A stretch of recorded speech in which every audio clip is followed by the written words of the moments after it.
I feel like I've lived most of my life in my imagination, taking the smallest moments and dreaming them up into something bigger.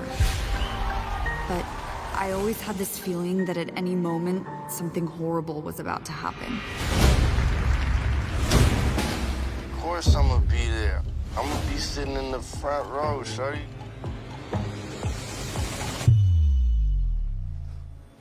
How you doing, player? You only ever think about yourself. It's not true. Open the door, Cassie. Let's go. Okay, this is it, people. It's fucking showtime. Let's go. I'm getting anxious. It's gonna upset people. Why would anyone be upset by it? Wait, is this fucking play about us?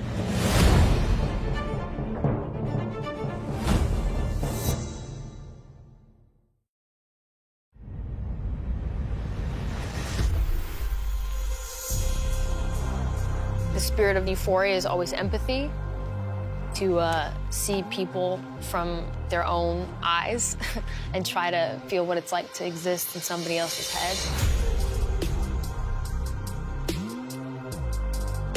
There's pain and there's darkness, but there's also hope, and happiness, and humor. You look like a cat coughed your ass up.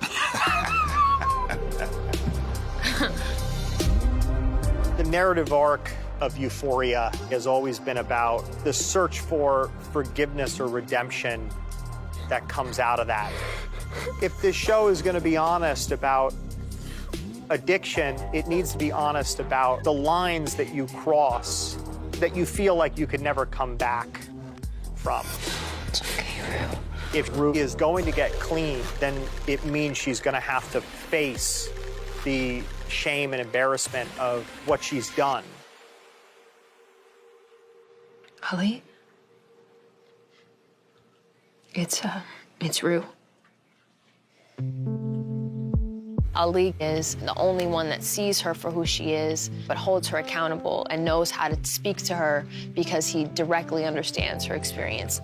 I'm sorry. Listen to me. I forgive you. How do you know that I mean it? Because the hour is certain to come. So we must forgive graciously.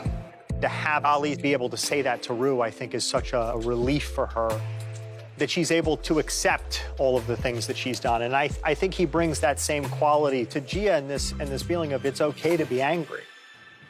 What are you doing right now? Nothing. Wanna help me cook? I can help. Nah. You keep your stank, withdrawal, diarrhea ass on away from our food. Oh, you want to tell me about the... I loved doing those scenes with Ali. I mean, he, I think, is the breath of fresh air in this season. She feels seen by Ali, and she feels heard by Ali, and I don't think she's felt seen or heard in a very long time from Rue or her mom. Leslie feels like the only person on this island, right? We don't see her really having that support system that she needs. She's really depending on her faith and depending on Gia to help her kind of stay afloat. So when I see him, strong black man, walking through my door, I'm like, okay, Ali has been through it, right? He has the stripes. So to see someone in the flesh who has beat his addiction, she feels some type of comfort. Let Rue be Rue. And shower that little one with love. She's been waiting on it. I think they're in a weird space because Gia is coming into her own and she can form her own opinions and thoughts about things. So I think she feels uncomfortable. I think they both feel uncomfortable in the state of their relationship. I feel like I don't know anything about your life anymore.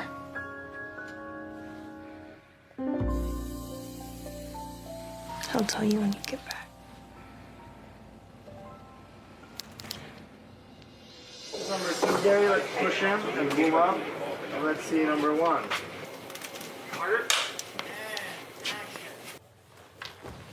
Yeah. So what are we doing here? Ethan is this really nice guy. He really loves Kat, but he doesn't give her that rise, that like, you know, going on camming websites or exploring like casual sex. I think that's really what she's battling this entire season, is like a really internal fight of what Kat wants and what she craves, you know. I feel like there's a loneliness that a lot of people in this show feel, like just like not being understood, wanting to express themselves, not knowing how to express themselves, or not knowing like how to care for themselves or give themselves love. That's what Ethan and Kat are both going through. You've been thinking a lot about our relationship because you have a terminal brain disorder. I think Kat doesn't know how to go about any of this, which is ruminating in this entire season. Kat just has never felt that way and doesn't know how to deal with it, and that's her whole spiral this season, you know what I mean? So it's beautifully funny and also pretty sad because we love Keithan. Bye. One of the things I love most about the show is being able to sort of provide more context for why someone is the way they are. Because it naturally shifts the audience's feelings about, you know, how they see a character. There's a lightness and a freedom to Nate with Cal being gone. It's like his oppressor is no longer sort of like lurking in the halls. But I think there's this constant feeling that even though he thinks he's free from it all, it never is really gonna leave him alone, you know? He's deeply flawed, and somehow, some way, we raised a child who's even more deeply flawed. It was super eye-opening to do these scenes with Marsha. Was that Nate was like, okay, Dad's gone, now you'll be able to love me, and you'll tell me that it's okay, and I'm not crazy, and he was the problem.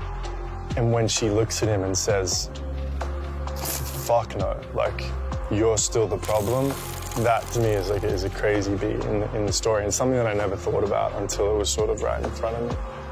That's an incredibly broken, like, child. What are you doing? Don't worry, I'm not here to apologize. Not an easy scene to film. Really, it's just traumatic to walk into your bedroom and someone that you love and who you thought loved you is sitting there threatening you with a gun. I'm gonna need that disc now. The only thing scarier than having that giant man on top of you with a gun to your head is if he had a gun to his head and he was threatening to shoot himself that close to your face would be one of the more horrifying experiences to endure. I think it speaks to the kind of demented psychology of Nate. What, did you become like a good person? Absolutely not, no. You should have seen what I had to do to get it.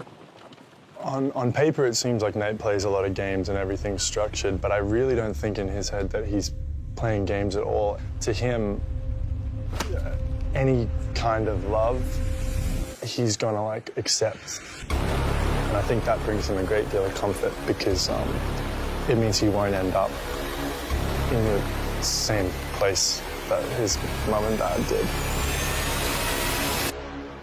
I ruined my entire life for you.